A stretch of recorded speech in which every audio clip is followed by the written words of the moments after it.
Join me right now on Kumite Radio is Douglas Frey, head MMA coach of Genesis Jiu-Jitsu. What's going on, Douglas? A lot, bro. Enjoying this little bit of a cold spell we got going on. Oh, it gets cold in Texas? Just a little bit. We have patches of coldness here and there throughout the year, and this is one of those little patches. Was it as cold as when you came to Korea? No, not yet. Now, I hail from a city in the Panhandle called Amarillo, and we're guaranteed blizzards there every year, and so that was something I did grow up in. But here in the Dallas-Fort Worth Metroplex, we get a little bit of ice, a little bit of snow, but it's nothing like what you guys are getting in Seoul every year. Yeah, it's not good right now. It's pretty bad outside. I want to start in the beginning. You know, you're the head MMA coach at Genesis Jiu-Jitsu. I want to know how you ended up there. Yeah, sure. So the team that I trained with whenever I was fighting, Team Takedown, we spent 1 day a week, sometimes 2 day a week, cross-training at Genesis Jiu-Jitsu. And this was 6, 7 years ago, 5 years ago. And and so that's how I was introduced to Genesis. And fast forward into 2017, I had been offered a coaching position in Iceland at Mjolnir MMA with my friend Hyon, who was one of the original founders of Mjolnir. And that was in April of 2017. Jin and I came back home, started looking at what it was going to take to get over there. And based on the requirements with bringing domestic animals in and us having a 14-year-old Chihuahua at the time, it just didn't make sense for us to put her through that type of stress if we did end up moving up there. Fast forward a couple of months later in 2017, and Jin and I are in a hotel room. Jin had just weighed in against Ashley Cummins, and I get a message from Mark De La Rosa, and he says, "Hey, how's it going? How's Jin's weigh-in? Blah, blah, blah." And I'm like, Mark does not make small talk. So, and I trained with him, so I know him pretty well. And I'm like, "What's up, Mark?" And he goes, "How would you like to be my head coach?" And of course I was like, "Whoa, all right. You know, let me get this handled with Jin this weekend. I'll come back to Texas and we'll get this hashed out." And sure enough, I met with some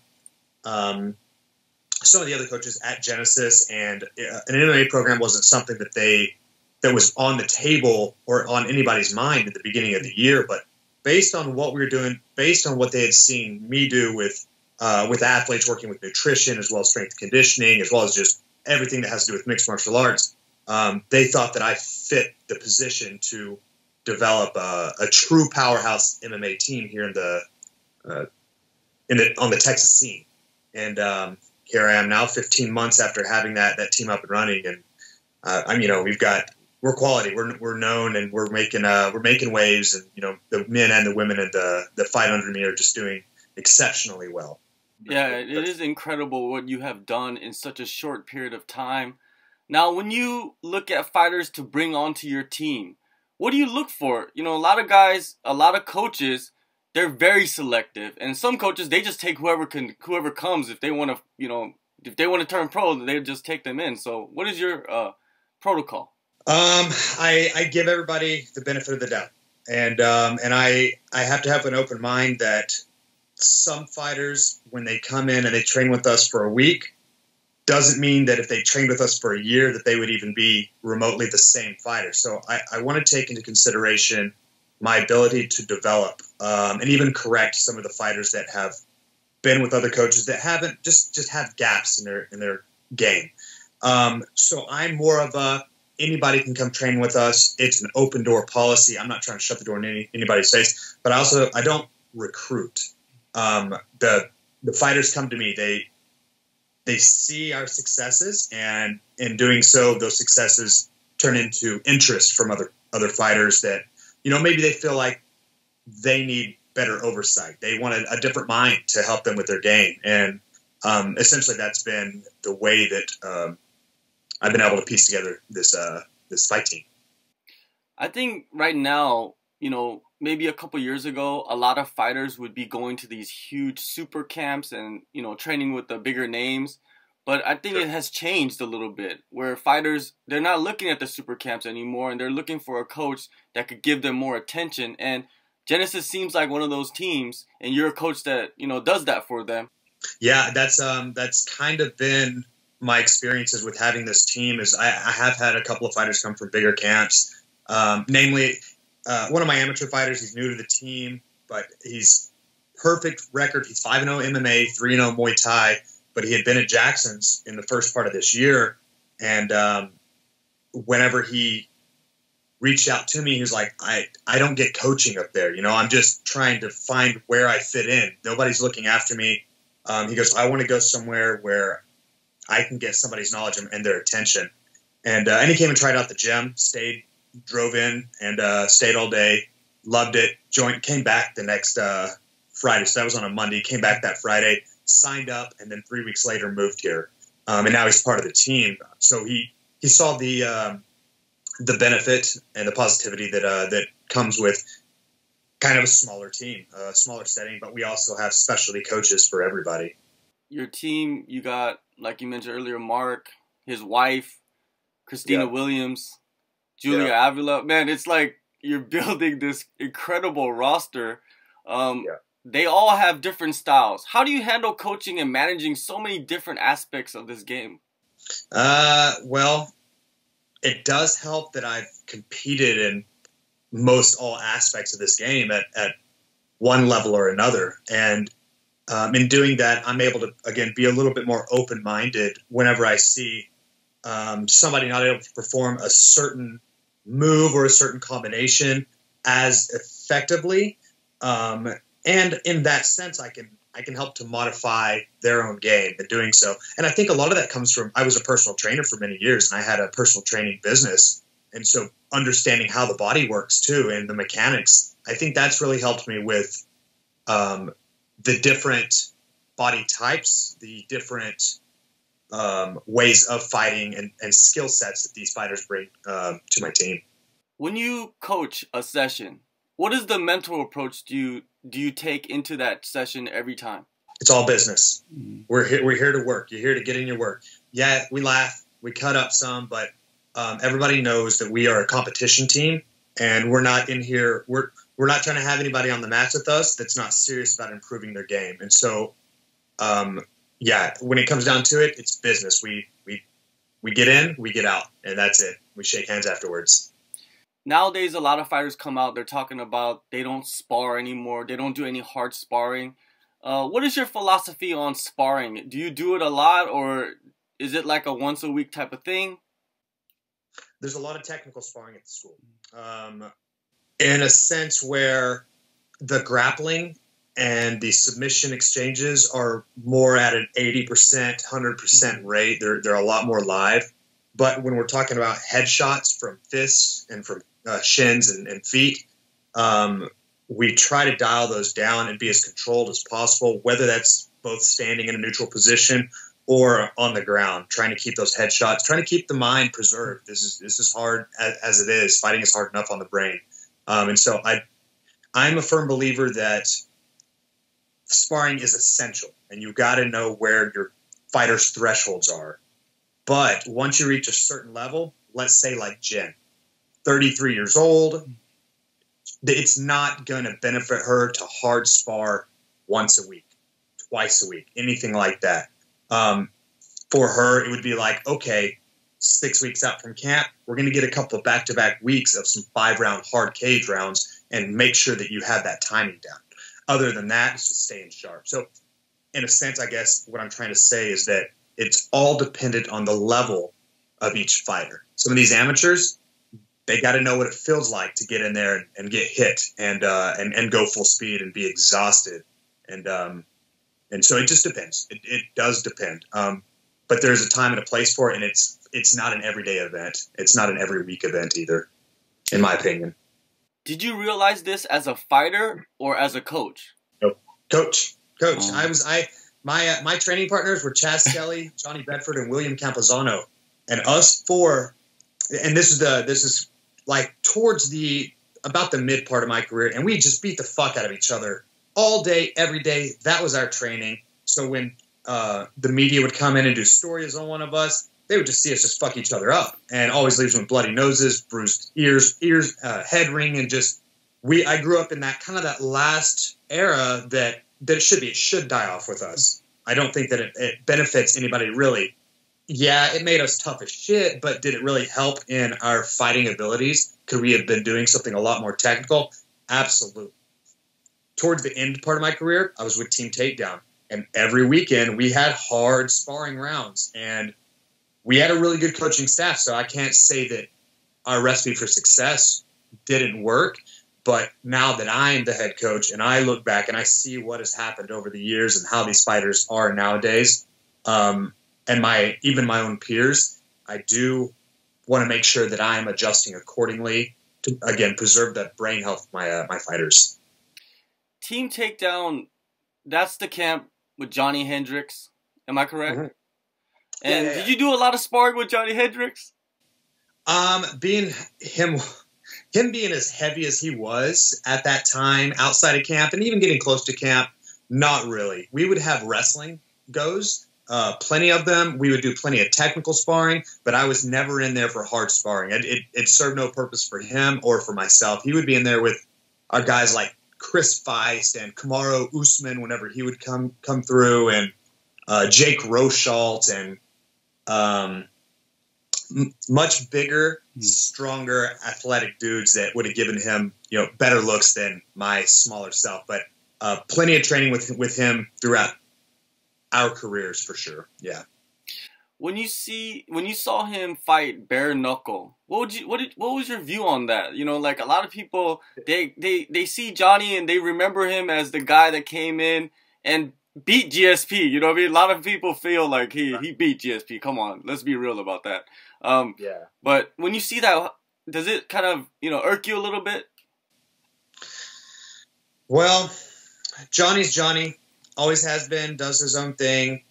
Whenever our boxing coach, who is Tony Cavello, he works with Johny, works with Mark Montana and Jen as well, and he's one of my assistant coaches at Genesis. When he told me about it, of course, I gave him my honest opinion. I didn't think it should happen, but the purse was very lucrative, insane amount of money to happen for a first-time promotion, just insane. And so it's like I'd fight my fucking mom for as much as they were offering Hendricks. Now, I spoke with Tony last night. Johny hasn't been paid. Mm-hmm. That just like none of those guys on that card have been paid. Johny was given a check. That check bounced. And so it's like it adds to that layer of, well, I guess you shouldn't have fucking fought, Johny. But I don't think he was there mentally. I think he's mentally been checked out of combat sports even before he retired. But again, he's a competitor, and if he thinks he can do it, he does have the mindset, I think, to still be able to compete. But unfortunately, that bare knuckle boxing match did not go any way that would benefit him in any means. Definitely. I'm always going to be a fan of Johny Hendricks. I love his style, the wrestling and the boxing. And I hope actually, I don't really hope he comes back, but if he does come back, I hope he comes back with the right mind and gets down to the weight that he's supposed to be at and goes at it, because I still think he could do it. Yeah, I'm a firm believer in Johnny's ability. If he really had it in his heart to fight, he could do it. He's just the man who can do it, and he'd probably fight for a long time. But I don't see it. I just don't see it. And I love the guy, but I just don't see it. Speaking of Johny is known for missing weight, and lately, a lot of women have been missing weight. Mm-hmm. And weight cutting has been a big issue. What are your thoughts on weight cutting? I know you have the X factor of as being a coach because you know a lot about nutrition. Weight cutting for women, how much harder is it for them? It's a completely different game, and so you have some of these coaches that really don't understand the difference between the two, and they try to do one exactly as the same as the other. It's kind of frustrating because they don't take things into consideration like their cycles specifically. But when it comes to weight cutting in general, I would rather us be able to do away with it. I'd rather that not to even have to be one of my specialties at all, and just be more of a nutrition. I went to school for dietetics to become a nutritionist, and so I'm able to give these guys professional help. Now, the weight cutting, I'm able to give them, I guess you would call it professional help, because I've been there, done that, done all the recording of it. I know what works for the men and for the women, but it's not an expert field or anything, and I'd rather not even have to worry about it ever. I wish it was more of like same day weigh-ins, like wrestling. That would be fantastic, but that's not what sells. The build up, the hype, all that shit sells. So I don't think we do away with them. I don't think it happens. And you have some of these state athletic commissions like California that are implementing new hydration rules, and the Singaporean company, One FC. Now, I've also heard some stuff about them about, they pick and choose who has to adhere to those. But, at least they are trying to do something, I guess. But again, I would rather just do away with it. I'd rather not be weight cutting in the game at all. Too detrimental for the most part. Now let's move on to the biggest fight that's coming up, your wife, Invicta. But before we get into that fight, let's talk about the first fight. Invicta FC 30. Jinh Yu, she faced Minna Grusander for the vacant atomweight title. She won by unanimous decision. Could you dissect the strategy going into that fight? Yeah, going into the fight, Minna being a little bit of an unknown as far as on the at the level that she fought Jinh at, we didn't really know what to expect. Plenty of film on her from her IMAAF days, IMMAF days, but still we didn't really know what to expect. So there was no specific game plan for that fight. Jinh was like, I don't want to game plan anything. I just want to be ready for anything that she has.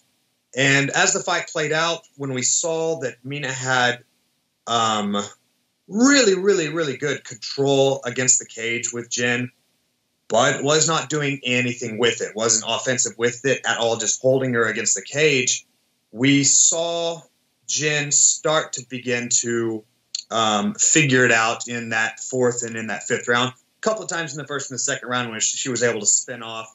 But unfortunately, Jinh, the way that she would use her footwork and back is right up against the cage, that was something that, specifically for this fight, that we looked at, that we can make Jinh better at. We see where Minna is very, very strong at. In that first fight, it was a good fight, and it was a close fight. I did a breakdown of the significant strikes landed, and I don't have the exact number, but it was more than 2-1. It was like 109 to 41 or 42 or something like that in favor of Jinh. The takedowns were in favor of Jinh. The submission attempts were in favor of Jinh. And so I'm glad that the fight was called the way it was, because when I was in the cage, I was like, well, this is Jin's fight. And it was only because Minna didn't do anything with the holding, with that pressure, just laying on her. There was no real attacks at the legs. There was no real attacks in the clinch there. And so I'm glad the judges scored it the way that they did. Now, here we are. We are 9 days out, and Jinh is going to be defending her belt against the same girl that she won it from. Like Jinh said, a lot of people scored it in Jin's favor. A lot of people scored it in Minna's favor as well. Maybe a 50-50 split.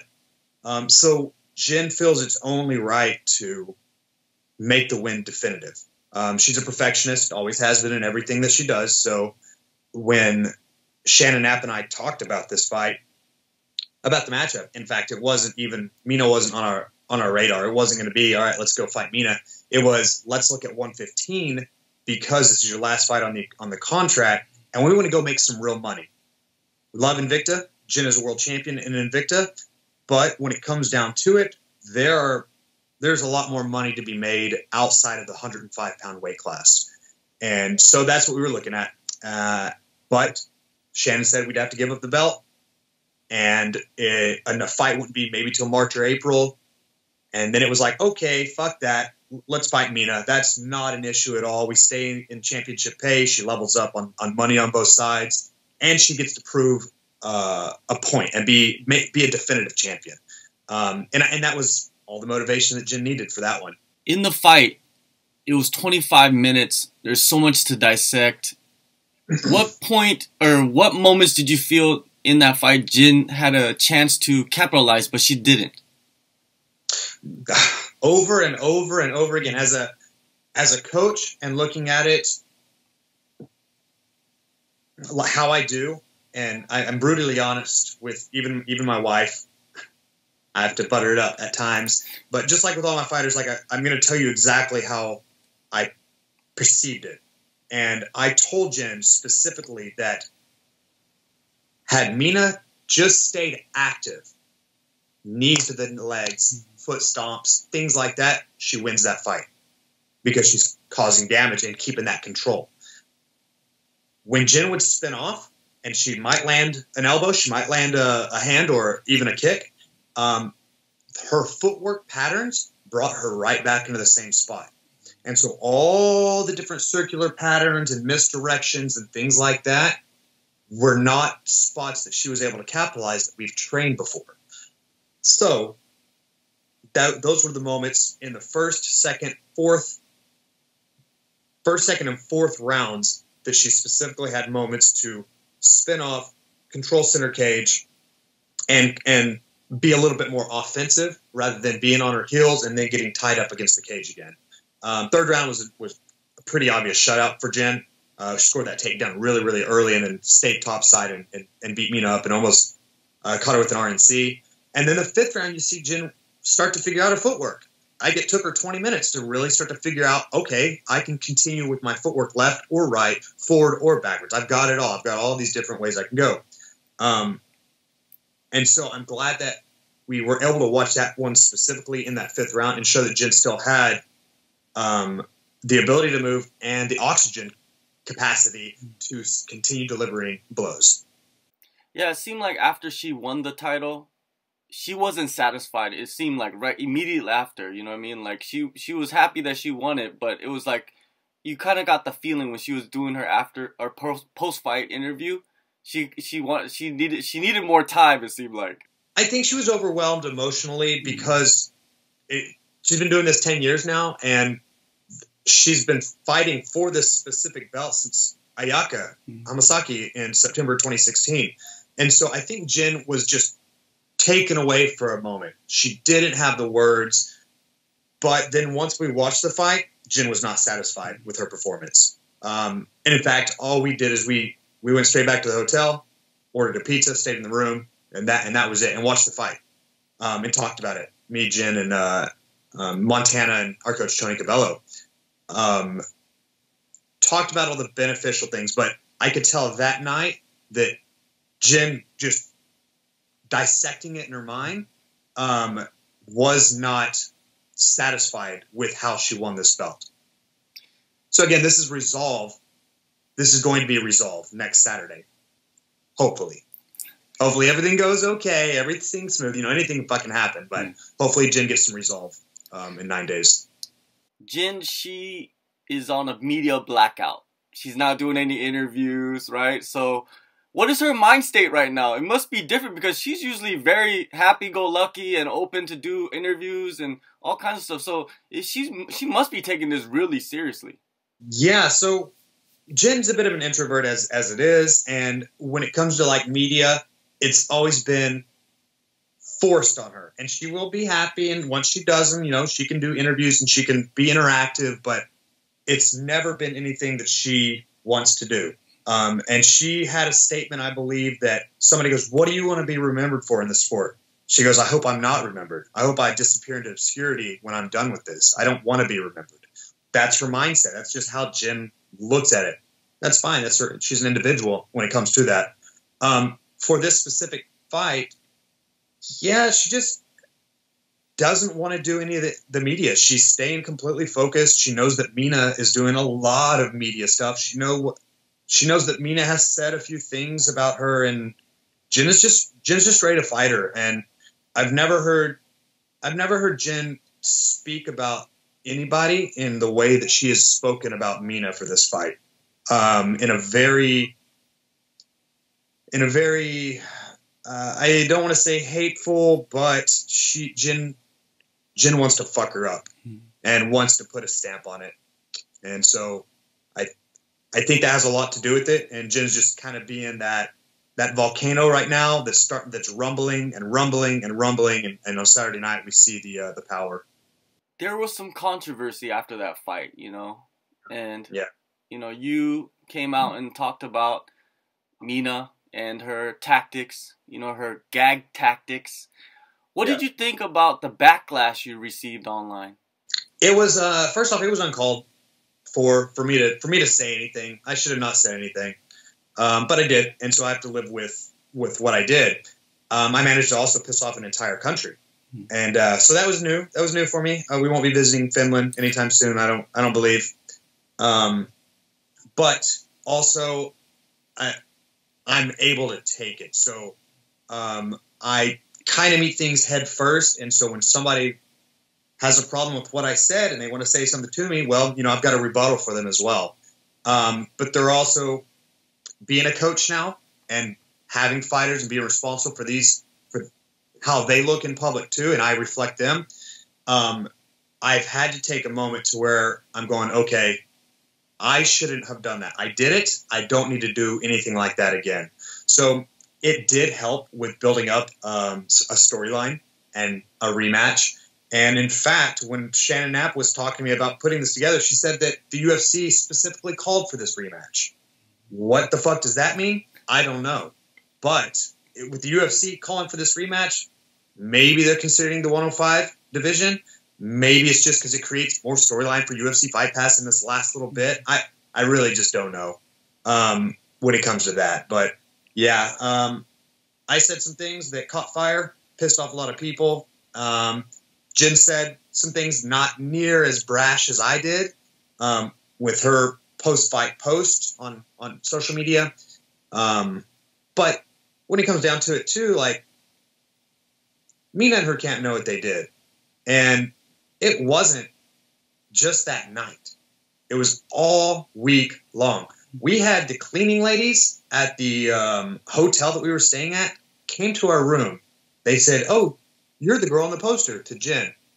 "Your opponent. We just got back from her room. It is disgusting. It is foul." And so they were warning us. Then we have workout rooms in the hotel. The camps that were sharing the same mat room as her, they came to us individually and they're like, "Hey, just so you know, this girl is very, very foul." Which to me says that it was a planned tactic. I don't think she's probably a dirty, foul, nasty girl in general, but I've had training partners that have done that. I wrestled, and I had wrestling training partners that did that as well, that wanted to stink, would not take a shower, would not brush their teeth for an entire week before a big match, because it's psychological warfare as well. So I do still believe that it was a planned tactic. Should I have said anything? No. I should have left lying dogs sleep. Been happy with the win. But here we are, and now Minna gets to make some more money. She gets to come fight for this title again. Because had that not happened, you know what? Maybe Invicta's like, let's fucking move on. And Jin will fight Ashley Cummins next, since she just won against Jessica Del Boni, making herself the #1 contender. So, yeah, I felt bad. I kind of felt bad. I shouldn't have called the girl out, but I did, and I've got to live with what I did. But here we are. I mean, shit gets settled next Saturday anyway. And hopefully none of her countrymen try to fucking scrap with me while I'm there. That's what I've kind of been prepared for. Like, all right, are any of these motherfuckers? Because she brought a whole crowd last time. She brought like 30 people. Had a whole section in that stadium. And so I'm like, all right. I've been preparing. Like, I've got to be ready in case one of these guys try to throw on me too. So, but that's based on my own actions. I've got to deal with this myself. The training camp, with Jin. How long has the training camp been? And, like, I don't really want to say what you focused on, but what have you worked on more than other aspects of the game? The camp has been almost 3 months long. We've known about this fight since mid-September. So it was just easing back into it. Jin doesn't like to watch her fights. She doesn't like to film study. But for this one, she's watched it a couple of times and seen specifically where we can improve. And so what we've done for this camp is seeing exactly where those improvements can be made. We think we know Minna's same game plan, or game plan will probably be about the same because of the successes that she had.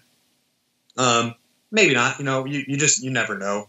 But based on where Jin was weakest at in this fight, in that last fight, we wanted to improve on those strengths while still compounding the improvements on what she's very, very good at already in general. With Jin, she's 33 years old. She's the champ. This is her title defense. She defends the title, let's say. Where does she go? You mentioned 115. Is she trying to go to the UFC? Because I don't know if they're really thinking about adding another women's weight division, especially when they're not really thinking about adding a men's weight division. Yeah, and I haven't heard any of the UFC brass say that they're bringing up the 105. It's been rumors on social media. 105 is going to be added with the new ESPN deal. I haven't heard anything. Mick Maynard, I'm sure, would tell me if so. So 115, I think, is the likely weight class that we go to and have her finish her career out. This being Jin's last fight on her contract, we'll give Invicta definitely the benefit of the doubt, talk about a new contract, may implore ONE FC, see what they've got going on over there. They're on a signing spree. Jin wins this fight. I don't know if Mick and Sean over at the UFC would want her to fight at 115 in Invicta first and prove that she can fight at that weight class, or if they would immediately sign her. So there's that as well to take into consideration. So one fight at a time. Let's get through Minna, and then we'll address that in January. Yeah, I'll welcome her to come and sign with ONE Championship. She is half Korean. She could represent the country over here in that promotion, and they are trying to stack up Korean fighters. They just signed Sexyama. He's also he's Korean, but he's Japanese. That whole weird situation right there. But you know how it is. But I hope she comes over here. I think she belongs over here. But if her career continues over there, that's great for her. I've been watching her for a long time. And it's always fun watching her fight. She has a great style. But man, this fight is going to be huge. I think it is a grudge match. It became a grudge match, and it all works out in the end for you, for Jin, for Minna too. You know what I mean? Yeah, I do. I mean, yeah, I think everybody's gonna get paid, and they've built a storyline, and Minna is now becoming a little bit more of a name in the United States, and so that in a sense, it does help build everybody's career for this. Jin doesn't give a fuck about her career. She doesn't care who knows her name. She's so different. But, some people who are just super, super active on social media and things like that, it matters to them. And I think it's good for both athletes in general. All right, Douglas. Thank you for your time, man. It was great talking to you. Usually the interviews don't go so long, but hey, you're a talker. You know how to talk, so it's always good to pick your brain, especially a coach. I love talking to coaches because you could ask them anything about the game, and they always have some kind of angle to that question, and it's great, man. Thank you for your time. Yeah, man. Pleasure being here and talking with you, John.